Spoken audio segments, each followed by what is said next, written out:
जो विविध शिक्षा आयोगों के संदर्भ में स्वतंत्रता से पूर्व के विषयों पर परिचर्चा किया था।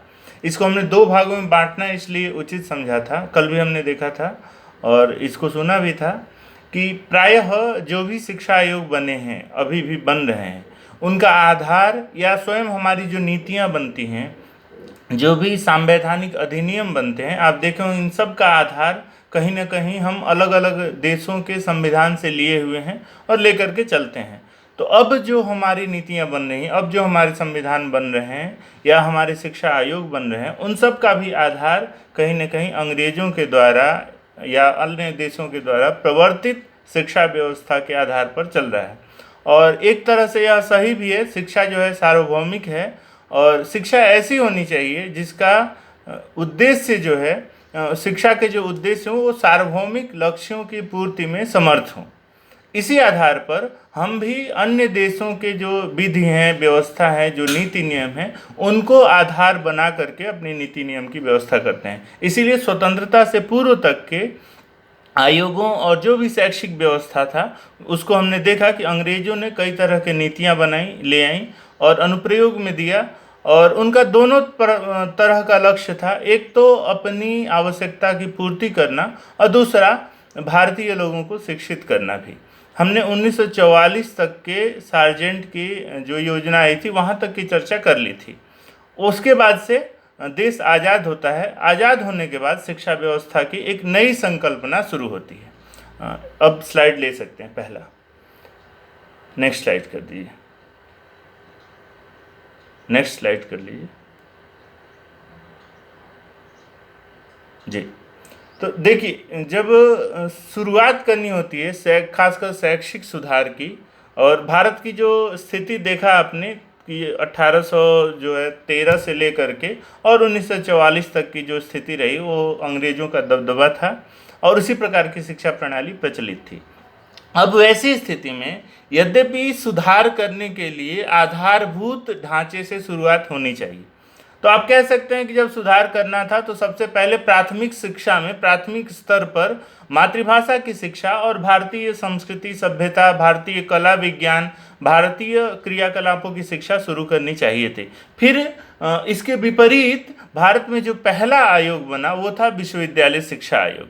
1948 में तत्कालीन भारत के उपराष्ट्रपति थे और महान शिक्षाविद, उससे पूर्व ये काशी हिंदू विश्वविद्यालय के कुलपति रहे, सर्वपल्ली डॉक्टर राधा कृष्णन जी।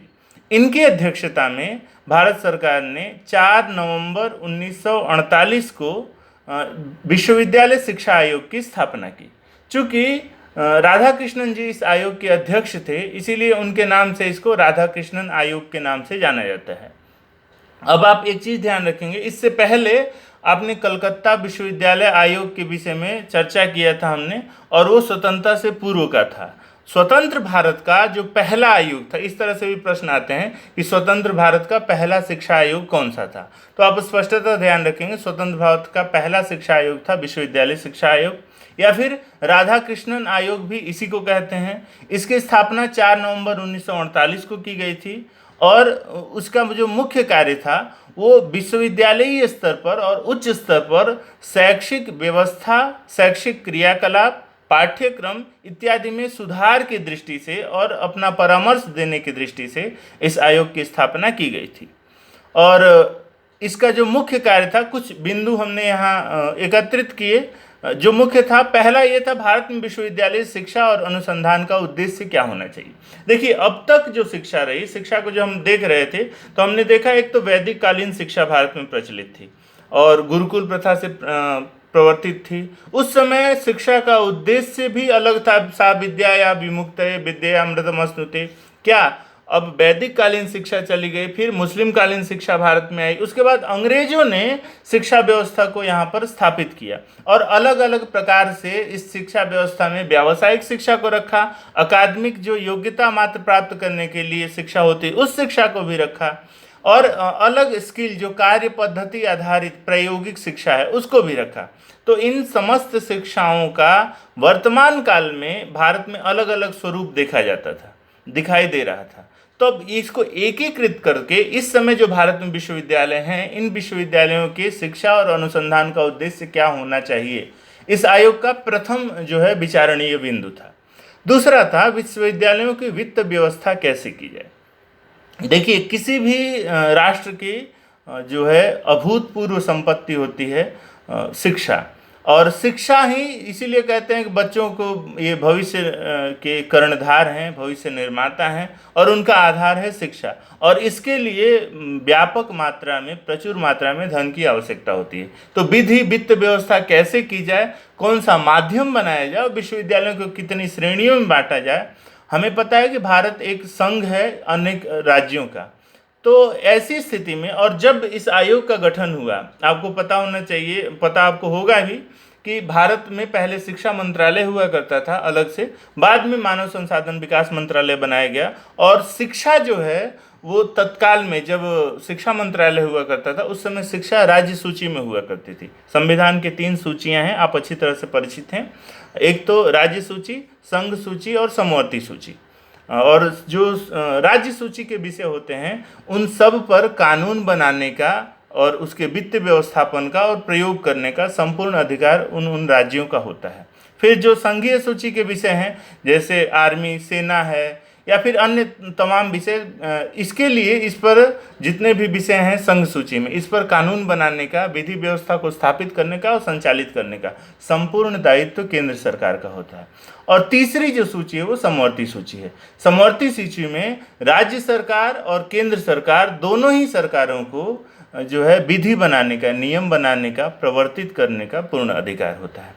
तो जब ये हम 1948 की बात कर रहे हैं, जब भारत में पहला शिक्षा आयोग बना, और उस समय भारत में मानव संसाधन विकास मंत्रालय नहीं था, भारत में शिक्षा मंत्रालय हुआ करता था। और शिक्षा तत्काल में जो है वो राज्य का विषय हुआ करती थी। तो ऐसे राज्य का विषय है शिक्षा, तो केंद्र सरकार उनको धन की व्यवस्था किस आधार पर करे, क्या राज्यों के आकार प्रकार के आधार पे, जनसंख्या के आधार पे, या किस आधार पे, ये तमाम समस्याएं थी। इसलिए विश्वविद्यालयों की वित्त व्यवस्था संबंधी दूसरा कार्य इसका था। तीसरा था विश्वविद्यालयों का पाठ्यक्रम क्या होना चाहिए। भारत बहुभाषीय देश है, अनेक भाषाओं और संस्कृतियों की यहाँ पर अभूतपूर्व जो है एक दूसरे से मेल जोल देखा जाता है। और ऐसी परिस्थिति में इस भारत के विश्वविद्यालयों का पाठ्यक्रम बनाना और एक रूपता स्थापित करना अपने आप में बहुत बड़ा चुनौती का विषय था। क्योंकि जो बाकी उस समय अंग्रेज हमें शिक्षा पद्धति दे गए थे, उनकी एक ही भाषा थी और उसी से संबंधित साहित्य था। हमारे यहाँ हमारा संघ है, संघ और एक जो राष्ट्र का की संकल्पना थी, कई राज्यों के समूह के रूप में थे। इन राज्यों की अपनी अपनी सांस्कृतिक परंपरा थी, अपनी अपनी भाषाएं थी, अपना अपना साहित्य था। तो इन सब को एकीकृत करके और राष्ट्र स्तर पर इन सभी का समान रूप से उपयोग हो सके, ऐसा पाठ्यक्रम बनाना भी बहुत बड़ी चुनौती थी। आप देखे होंगे, आप अलग अलग विश्वविद्यालयों से होंगे और आपके साथी भी होंगे, तो कई बार इनका आपस में विषयों का सहसंबंध आपको अलग अलग दिखाई दे रहा होगा, या कई बार आपके जो पाठ्यक्रम होंगे वो आपके साथी के पाठ्यक्रम से मिलते जुलते नहीं होंगे। तो ये तमाम तरह की समस्याएं तब भी थीं, आज भी हैं। कारण यही है कि अलग अलग क्षेत्रों में वहाँ क्षेत्रीय संस्कृति, सभ्यता और वहाँ के कला विज्ञान जो है उसको भी पाठ्यक्रम में समावेशित करने का लक्ष्य रखा गया है। और यही उस समय इस आयोग के पास भी चुनौती थी पहली, कि विश्वविद्यालयों का पाठ्यक्रम क्या होना चाहिए। चौथा जो महत्वपूर्ण विषय था, प्रवेश का मानक क्या हो। प्रवेश का मानक अर्थात विश्वविद्यालयों में प्रवेश किस आधार पर हो। उस समय विश्वविद्यालय महाविद्यालय के रूप में भी कई थे, बाद में उन्हीं महाविद्यालयों को प्रवर्तित करके विश्वविद्यालयों का दर्जा भी दिया गया। कुछ ही विश्वविद्यालय थे। तो विश्वविद्यालय और महाविद्यालय या उच्च शिक्षा में प्रवेश संबंधी नियम क्या हों, किस आधार पर प्रवेश दिया जावे, क्या जितने लोग आ रहे हैं सबको दे दिया जावे, या फिर अगर उनको बांटना है, पार्थक्यता रखनी है, तो किस आधार पर रखा जाए, यह था। फिर विश्वविद्यालय में शिक्षण का माध्यम क्या हो। तत्काल में अंग्रेजों की अपनी प्रणाली थी, अंग्रेज चाह रहे थे, सारी व्यवस्था उनकी अंग्रेजी में थी और वो पूर्ण अंग्रेजी साहित्य पढ़ाते थे, भाषा पढ़ाते थे। हम लोगों ने जब कल चर्चा किया तो देखा है कि वुड घोषणा पत्र में उड़ने ही चाल से उड़ने ही यह स्पष्टतः मांग रखी थी कि प्राथमिक स्तर पर मातृभाषा में शिक्षा दीजिए, उच्च शिक्षा अंग्रेजी में दी जाए। और भारत के भी तथाकथित जो विद्वान उस समय के थे, आपने जब पढ़ा होगा इतिहास को तो जाना होगा, विदेशों में जा कर के भी पढ़ते थे। तो वो अगर पढ़ करके भारत में लौट रहे हैं तो जो ज्ञान वो लेके आए उसका अनुप्रयोग, एप्लीकेशन कहाँ पर करेंगे, किसके बीच करेंगे? वो जब वो लोग अगर भाषा ही नहीं जानते हैं तो उनके फिर उस प्रयोगात्मक पद्धति को समझेंगे कैसे? तो ये तमाम समस्याएं थी। इसीलिए उस समय इसके लिए विश्वविद्यालय अनुदान आयोग, ये विश्वविद्यालय शिक्षा आयोग के समक्ष यह प्रश्न रखा गया कि इसमें शिक्षण का माध्यम क्या हो। फिर भारतीय संस्कृति, भारतीय इतिहास, साहित्य, भाषा, दर्शन और ललित कलाओं का उच्च अध्ययन कैसे किया जाए। अलग अलग चीज़ें देखिए, संस्कृति और इतिहास, इतिहास जो लिपिबद्ध हो जाता है और अलग अलग इतिहास की कई परिभाषाएं हैं, समय मिलता है लास्ट में हम पर चर्चा कर लेंगे। तो उसमें हम, आप जानते भी सामान्य संस्कृति क्या है, जो हस्तांतरित हो रही है, एक से दूसरे तक पहुंच रही है। तो इन संस्कृति, सभ्यता, भाषा और भारतीय दर्शन, भारतीय जो ललित कला है, ललित कला अर्थात इस समय समाज में जो व्याप्त है, अलग अलग चित्रकला, फिर स्थापत्य कला, वास्तुकला, शिल्पकला इत्यादि, इन सब का उच्च अध्ययन कैसे कराया जाए, संरक्षित करने के लिए भी और लोगों तक पहुंचाने के लिए भी, ये तमाम जो है आधार रखा गया, तमाम प्रश्न रखे गए थे विश्वविद्यालय शिक्षा आयोग के। फिर अध्यापकों की योग्यता, सेवा शर्त और वेतन इत्यादि कैसे हों। अध्यापक उस समय जो कार्यरत थे उच्च शिक्षा में, उनका सेवा शर्त क्या होना चाहिए, किस आधार पर कितने वर्ष तक वो सेवा करें, उनकी योग्यता क्या होनी चाहिए, और फिर वेतन इत्यादि क्या होना चाहिए। इन सब बिंदुओं पर मुख्यतः इसने आयोग ने कार्य किया और कार्य करके इस आयोग ने 25 अगस्त 1949 को अपना प्रतिवेदन समर्पित किया, अपने रिपोर्ट जो है सबमिट किया 25 अगस्त 1949, और इसकी स्थापना हुई थी 4 नवंबर 1948 को। बहुत कम समय में इन सभी बिंदुओं पर परिचर्चा करने के लिए और अनुसंधान करने के लिए और अपना अभिमत परामर्श देने के लिए सरकार को इस आयोग की स्थापना की गई थी। आयोग के अध्यक्ष सर्वपल्ली डॉक्टर राधाकृष्णन जी थे और उन्होंने फिर बड़े ही व्यवस्थित क्रम से इस सभी बिंदुओं पर अपना अभिमत दिया। साथ ही यह भी कहा, पहली बार उस समय यह कहने का प्रयास किया गया था कि विश्वविद्यालयी शिक्षा को, विश्वविद्यालयी शिक्षा से माध्यमिक और उच्च माध्यमिक की शिक्षा को अलग किया जाए, यह भी करने का उस समय प्रयास किया गया। ये स्क्रीन से क्यों हट गया पेज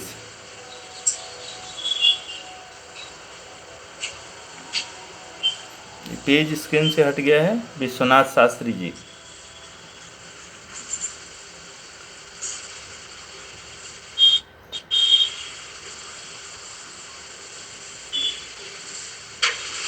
मोबाइल ही बस दिख रहा है।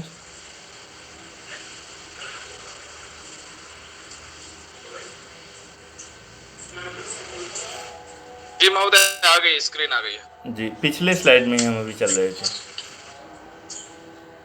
पिछले स्लाइड जी। तो यह था, और इसे चर्चा करने के लिए तो पूरा एक कालांश ही कम पड़ेगा। संक्षिप्त में सामान्यतः इसमें से जो प्रश्न पूछे जाते हैं वह यह पूछे जाते हैं कि पहला आयोग कौन सा था, विश्वविद्यालय शिक्षा आयोग, या फिर राधाकृष्णन आयोग की स्थापना कब हुई थी, इनका नाम पूछ दिया जाता है, इसको अन्य किस नाम से जाना जाता है, इसका मुख्य कार्य क्या था, और इसका मुख्य सुझाव जो अमल में लाया गया, सबसे वो महत्वपूर्ण सुझाव यह था, इसने कहा था कि माध्यमिक स्तर तक के और उच्च माध्यमिक स्तर तक की शिक्षा को विश्वविद्यालय शिक्षा से अलग किया जाए। और फिर इसने विश्वविद्यालय शिक्षा के संगठन के लिए और अन्य और भी विश्वविद्यालयों की स्थापना के लिए अपना परामर्श दिया था। इसके आधार पर भारत में अन्य कई विश्वविद्यालयों की स्थापना भी हुई थी। यह रहा विश्वविद्यालय शिक्षा आयोग। नेक्स्ट, अगली स्लाइड, अगली स्लाइड जी। दूसरा जो आयोग था वो था माध्यमिक शिक्षा आयोग। देखिए, जब कुछ हमें नया काम कर, जैसे हमें दीवार की चुनाई करनी है, तो आपने देखा होगा दीवार की चुनाई करना है तो हमेशा आधार से शुरू होता है, ज़मीन से लेकर के पहली ईंट रखेंगे, फिर दूसरी, तीसरी, ऐसे करके दीवार बन के तैयार हो जाएगी। वहीं पर दीवार पे प्लास्टर लगाना है तो हम इसके विपरीत क्रम का अनुसरण करते हैं। प्लास्टर करने के लिए ज़मीन से प्लास्टर करना शुरू नहीं करते हैं, हमेशा ऊपर से प्लास्टर करते हुए नीचे तक आते हैं। यही स्थिति इस शिक्षा आयोगों के संगठन में अपनाया गया। चूँकि उस समय अगर प्राथमिक शिक्षा के लिए पहले आयोग बनाया जाता और प्राथमिक शिक्षा के सुधार के लिए प्रयास किया जाता, तो उच्च शिक्षा उस समय जो लोग ले रहे हैं और एक लंबी जो 10 वर्ष तक के बच्चे हैं, 10 अर्थात 2-3, उस समय 3 वर्ष का MA था, 2 वर्ष का BA था, फिर इंटरमीडिएट था, इतने इतनी लंबे गैप, ये फिर क्या करते, यह बहुत बड़ी समस्या थी। इसलिए सबसे पहले जो सर्वोच्च स्तर पर थे, उच्च स्तर पर, उनके लिए, उनकी शिक्षा व्यवस्था के लिए संकल्पना किया सरकार ने और आयोग गठित किया। उसके बाद जो दूसरा क्रम था वह था माध्यमिक शिक्षा आयोग का। माध्यमिक शिक्षा आयोग का गठन 1952 में हुआ और तत्काल में जो मद्रास विश्वविद्यालय के कुलपति थे डॉक्टर लक्ष्मण स्वामी मुदालियर, इनके अध्यक्षता में भारत सरकार ने 23 सितंबर 1952 को माध्यमिक शिक्षा आयोग का गठन किया। तो डॉक्टर लक्ष्मण स्वामी मुदालियर यह मद्रास विश्वविद्यालय के तत्कालीन कुलपति थे। इनके नाम के आधार पर, इनकी अध्यक्षता में चूंकि यह आयोग गठित हुआ था, इसीलिए इस आयोग को मुदालियर आयोग के नाम से भी संबोधित करते हैं और जानते हैं। इसका गठन भारत सरकार ने 23 सितंबर 1952 को किया था। इसने 29 अगस्त 1953 को अपना प्रतिवेदन दे दिया। 1 वर्ष का ही लगभग यह भी समय लिया और इसका मुख्य कार्य था माध्यमिक शिक्षा पर कार्य करना। माध्यमिक शिक्षा में क्या कि इसने पाठ्यचर्या में विविधता लाने का और एक मध्यवर्ती स्तर जोड़ने का, त्रिस्तरीय स्नातक पाठ्यक्रम शुरू करने का, इन चीज़ों पर अपना परामर्श दिया था। त्रिस्तरीय स्नातक पाठ्यक्रम आपको पता होगा, आपने सुना होगा, या अपने जो ज्येष्ठ हैं उनकी उपाधियां देखिए, आपको पता होगा। पहले स्नातक 2 वर्ष का हुआ करता था और जो लोग ऑनर्स करते थे वो 3 वर्ष का स्नातक करते थे। उस 3 वर्ष के स्नातक के बाद 1 वर्ष में वो परास्नातक कर लेते थे और जो लोग 2 वर्ष का स्नातक करते थे उनको फिर 3 वर्ष का परास्नातक करना होता था। ये पहले की अलग अलग शिक्षा व्यवस्थाएं थी, अभी हम आगे इस पर चर्चा करेंगे।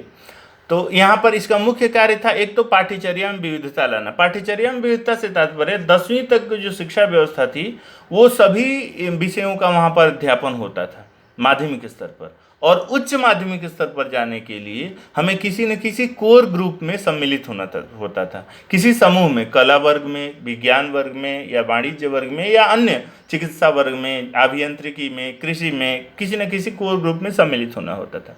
तो उनमें सम्मिलित होने के लिए 10वीं के बाद से हमारे पास इतने ब्रांच हों, इतनी विविधता हो कि हम उन समूहों से जाके आसानी से जुड़ सकें। इसलिए पाठ्यचर्या में विविधता लाना इसका उद्देश्य था। दूसरा, मध्यवर्ती स्तर को जोड़ना। अब तक जो जानते थे 10वीं तक जो हमने पढ़ा और आगे जो हमें स्नातक परास्नातक पर पढ़ना है, इन दोनों के बीच के खाई को पाटना भी इसका उद्देश्य था। और खाई को पाट करके फिर कौन सी पाठ्यक्रम किस स्तर से एक दोनों के बीच में सेतु पाठ्यक्रम शुरू किया जाए, इसका भी लक्ष्य, यह भी लक्ष्य था इस आयोग का। और तीसरा, त्रिस्तरीय पाठ्यक्रम, त्रिस्तरीय से तात्पर्य है यहाँ पर त्रिवर्षीय पाठ्यक्रम शुरू करने का। और आगे चल करके अलग अलग शिक्षा नीतियों ने इसकी व्याख्या अलग अलग की, हम करेंगे आगे चल के इसकी व्याख्या। फिर यहाँ पर त्रिस्तरीय से आप समझिए 3 वर्षों का स्नातक का पाठ्यक्रम, पहले यह 2 वर्षों का हुआ करता था। इससे संदर्भ में इसको कुछ संस्तुतियाँ दी गई थी।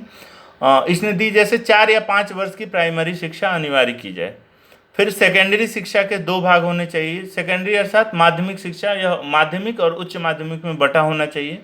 वस्तुनिष्ठ परीक्षण पद्धति को अपनाया जाए। उस समय तक विषयनिष्ठ परीक्षण पद्धति हुआ करती थी, जिसको मूल्यांकन करते हैं, जिसको वर्षांत में किया जाता है, जो पूरे वर्ष के समाप्ति के अनंतर छात्रों ने क्या अर्जित किया इसको माप लेना, एक परीक्षा के आधार पर उनसे लिखवा लेना। इसके आधार पर इन्होंने कहा कि वस्तुनिष्ठ परीक्षण पद्धति होनी चाहिए। फिर संख्यात्मक अंक देने के बजाय सांकेतिक अंक दिया जाए। संख्यात्मक अंक में कई बार बच्चों का, और आज भी जो समस्याएं मुख्यतः हैं, परीक्षा में 97% अंक आया तो भी कम हो जा रहा है। और उन्होंने क्या कहा, इसके बजाय सांकेतिक ABCD दीजिए, जिसमें ग्रेडिंग सिस्टम को अपनाइए। यह भी इनका अभिमत था माध्यमिक शिक्षा आयोग का। फिर उच्च और उच्चतर माध्यमिक स्तर की शिक्षा के पाठ्यक्रम के लिए एक मूल विषय, कोर सब्जेक्ट रहे, जो अनिवार्य रहे। वो जैसे गणित, सामान्य विज्ञान, कला, संगीत इत्यादि, कोई न कोई, अर्थात उसके जीवन से संबंध विषय भी होना चाहिए। फिर इसका कुछ मुख्य उद्देश्य थे इसके नियुक्ति के। पहला था भारत की तत्कालीन माध्यमिक शिक्षा की स्थिति थी, उसका अध्ययन करके उस पर प्रकाश डालना कि वस्तु स्थिति क्या है।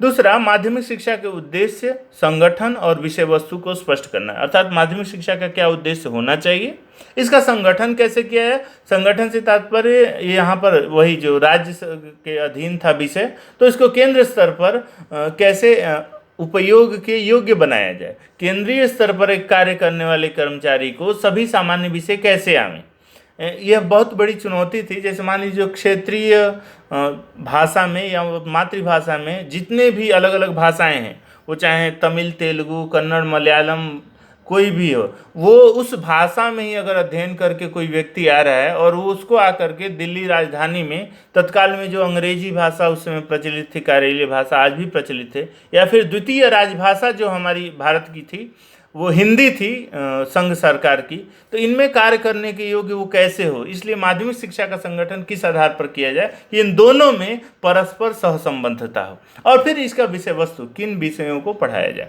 फिर विभिन्न प्रकार के माध्यमिक विद्यालयों का पारस्परिक जो संबंध है वो कैसे बनाया जाए। पारस्परिक संबंध से तात्पर्य है कुछ नगरीय विद्यालय हैं, कुछ जो है ग्रामीण क्षेत्र के हैं, कुछ सुदूर में स्थित हैं जहाँ सुविधाएं कम हैं, तो इन सब का आपस में सहसंबंध कैसे हो। फिर प्राथमिक माध्यमिक जो कक्षा है, इन कक्षाओं में और बेसिक अर्थात आधारभूत अन्य जो प्राथमिक से पूर्व होती थी, इनकी परस्पर पाठ्यक्रम में सहसंबंध कैसे स्थापित हो, पाठ्यक्रम क्या हो, इन तमाम बिंदुओं पर इसने अपना परामर्श दिया। इसका अध्ययन करना इस आयोग का मुख्य जो है उद्देश्य था। तो दो आधारों पर भारत सरकार ने चर्चा कर लिया। एक तो सबसे पहले माध्यमिक उच्च शिक्षा के लिए राष्ट्रीय विश्वविद्यालय शिक्षा आयोग का गठन किया, और फिर माध्यमिक शिक्षा के लिए माध्यमिक शिक्षा आयोग का गठन किया। और इन दोनों ही स्तरों पर शिक्षा की क्या समस्याएं हैं और शिक्षा को आपस में सहसंबंधित करने के लिए क्या किया जाना चाहिए, इन आयोगों से परामर्श मांगा गया। उसके आधार पर फिर इन्होंने अपना अपना परामर्श दिया। इसके बाद अब भारत की जो स्थिति थी ये दोनों आधारों पर अलग अलग हो गई थी, क्लियर। अब इनको एकीकृत करने के लिए भारत सरकार ने एक फिर से तीसरे आयोग की आवश्यकता महसूस की। नेक्स्ट स्लाइड करिए, नेक्स्ट स्लाइड। तो इस तीसरे आयोग के रूप में, तीसरे आयोग का नाम था राष्ट्रीय शिक्षा आयोग। तत्काल में जो है विश्वविद्यालय अनुदान आयोग जो यूजीसी है, यूजीसी के चेयरमैन हुआ करते थे, अध्यक्ष थे डॉक्टर दौलत सिंह कोठारी।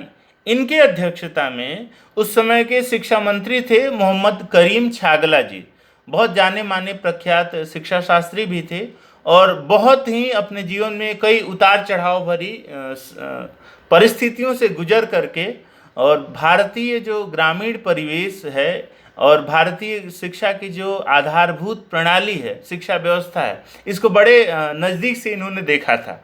और तत्काल में इसीलिए इसी खाई को पाटने के लिए, अर्थात जो ग्रामीण शिक्षा व्यवस्था है और उसकी जो स्थिति है और नगरीय शिक्षा व्यवस्था है जो चकाचौंध है, इन दोनों के बीच में जो खाई है, इसको पाटने के लिए बहुत ही इन्होंने जिम्मेवारी पूर्ण एक दायित्व दिया दौलत सिंह कोठारी जी को। उस समय ये यूजीसी के चेयरमैन हुआ करते थे, विश्वविद्यालय अनुदान आयोग को, और इन्होंने इनकी अध्यक्षता में 14 जुलाई 1964 को राष्ट्रीय शिक्षा आयोग का गठन किया। किसने किया? तत्कालीन भारत सरकार ने, केंद्रीय जो शिक्षा मंत्रालय था उसने।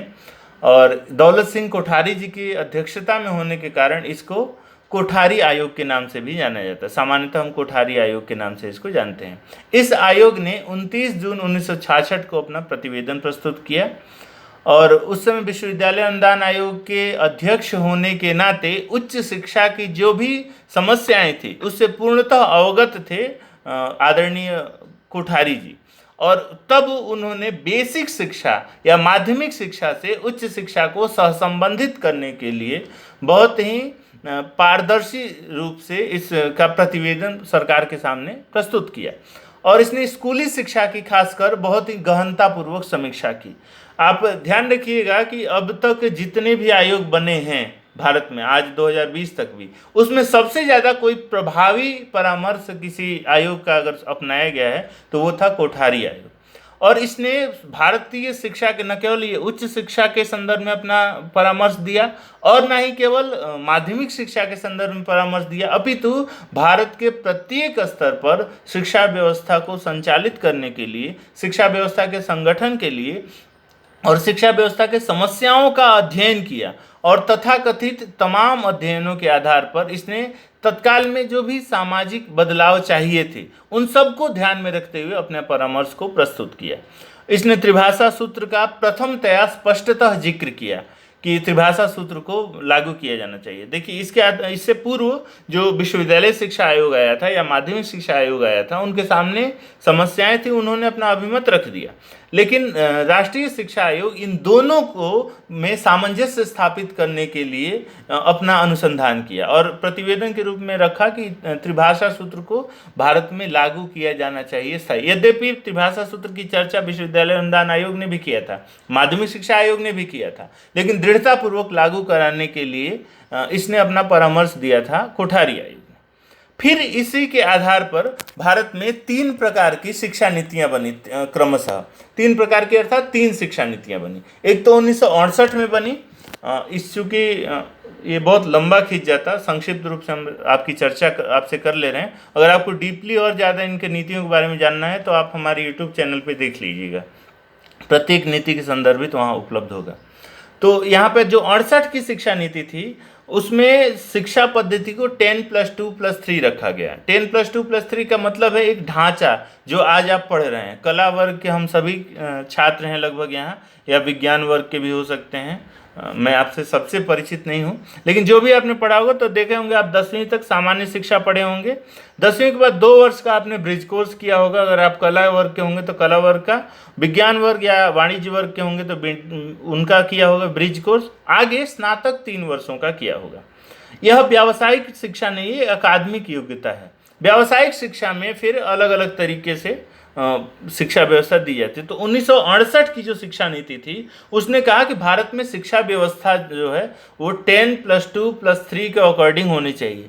इस नीति का गठन किया गया जो कोठारी आयोग का परामर्श है, उस परामर्श के आधार पर।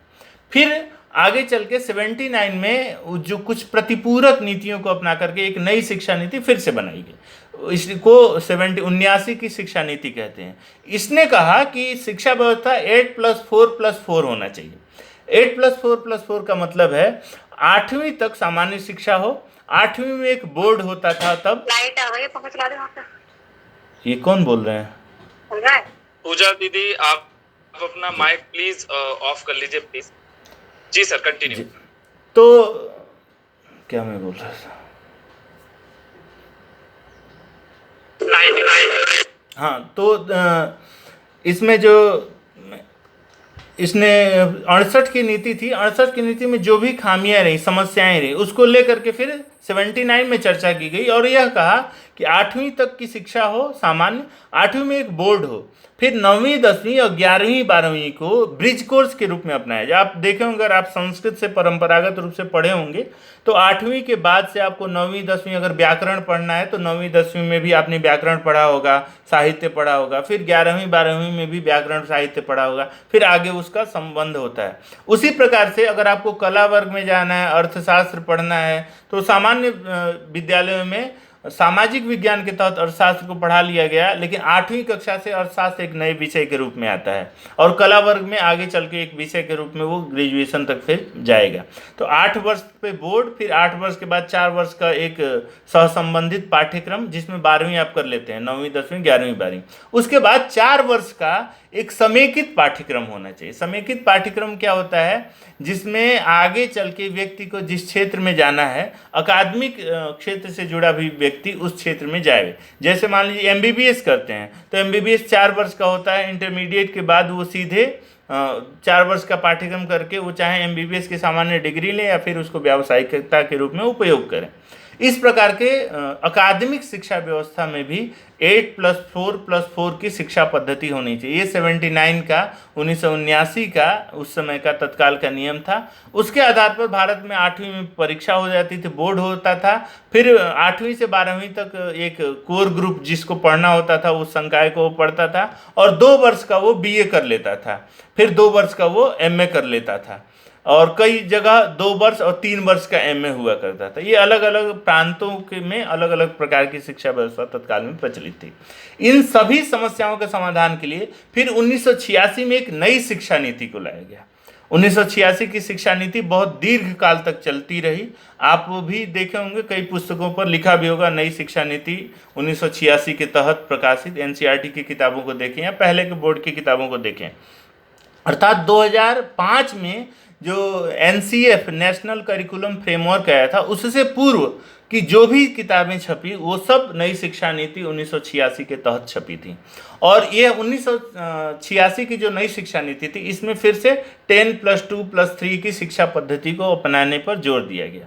तो तीनों में 3 प्रकार की शिक्षा पद्धति हो गई। आप इसको 4 तरह से 4 बिंदुओं में समझिए। पहला हो गया कोठारी आयोग, 1964 से 66 में ये गठित हुआ। इसने जब 66 में प्रतिवेदन दिया तो उस प्रतिवेदन के आधार पर भारत में 3 प्रकार की शिक्षा नीतियां बनी 3 समयों में। पहली 68 में बनी। इसने कहा कि शिक्षा प्रणाली जो है 10+2+3 होनी चाहिए। 10वीं तक की सामान्य शिक्षा, 2 वर्ष का, उसके बाद सेतु पाठ्यक्रम और 3 वर्ष का स्नातक। उसके बाद 79 में दूसरी शिक्षा नीति बनी। उसने कहा कि 8+4+4 की शिक्षा पद्धति होनी चाहिए। 8 वर्ष की सामान्य शिक्षा, कोर ग्रुप की जो सेतु पाठ्यक्रम वो 4 वर्ष का, और अगले 4 वर्ष में फिर उसका अकादमिक योग्यता संबंधित जो भी शिक्षा देनी है। फिर 1986 में एक नई शिक्षा नीति बनी। उसी को नई शिक्षा नीति या 1986 की शिक्षा नीति, ये बहुत दीर्घ काल तक चलती रही और लगभग 2005 की एनसीएफ तक इसका प्रभाव देखने को मिलता रहा। इसने फिर से जो 79 की शिक्षा पद्धति थी उसको बदल दिया और यह कहा कि 10+2+3 की शिक्षा पद्धति भारत में अपनाई जाए। 10 वर्ष की सामान्य शिक्षा, फिर 2 वर्ष का सेतु पाठ्यक्रम और आगे चल के फिर 3 वर्ष का स्नातक पाठ्यक्रम, यह शिक्षा पद्धति अपनाई जाए। तो यह जो कोठारी आयोग था, इसका सबसे बड़ा क्या प्रभाव था कि इसके आधार पर भारत में नीतियां बनी शिक्षा की, और इसने शिक्षा के सभी स्तरों पर कार्य किया, न केवल उच्च स्तर, न केवल माध्यमिक स्तर, न केवल प्राथमिक स्तर, अपितु सभी स्तरों पर कार्य किया और सरकार को परामर्श दिया। यह राष्ट्रीय शिक्षा आयोग या कोठारी आयोग बहुत महत्वपूर्ण है और इसमें अधिकाधिक प्रश्न आते हैं। आप इसको ध्यान रखेंगे, इन सभी बिंदुओं को ध्यान में रखेंगे। ठीक है, नेक्स्ट स्लाइड। नेक्स्ट स्लाइड जी। उसके बाद से अब जो 64 और 66 की शिक्षा नीति को बनाने से पूर्व ही भारत में जब विश्वविद्यालय शिक्षा आयोग जो था, राधाकृष्णन आयोग, उसको कहा गया था कि विश्वविद्यालय शिक्षा का वित्त व्यवस्था कैसा हो, हमने उसमें चर्चा किया आपसे, और अध्यापकों का मानक कैसा हो, विश्वविद्यालयों का स्वरूप कैसा हो, पाठ्यक्रम कैसा हो, प्रवेश के नियम कैसे हो, इन तमाम समस्याओं के समाधान के लिए उसने परामर्श दिया। उस परामर्श को स्वीकार करते हुए वर्ष 1952 में केंद्र सरकार ने एक फैसला किया कि सार्वजनिक निधियों से केंद्रीय विश्वविद्यालयों और अन्य विश्वविद्यालयों और उच्च शिक्षा के संस्थानों को अनुदान सहायता के आवंटन से संबंधित सभी मामलों को विश्वविद्यालय अनुदान आयोग को संदर्भित किया जाता है। उस समय तक आयोग गठित नहीं हुआ था, लेकिन विश्वविद्यालयीय शिक्षा के लिए कार्य करने वाले एक कमीशन को आयोग के नाम से संबोधित किया गया। और इसका क्या हुआ, एक तो केंद्रीय विश्वविद्यालय वह जो कि पहले ही भारत सरकार से संबंधित थी। जब अंग्रेज यहाँ से गए, संविधान बनने से पहले भी वो विश्वविद्यालय थे और वो भारत सरकार को सुपुर्द करके चले गए। ऐसे अब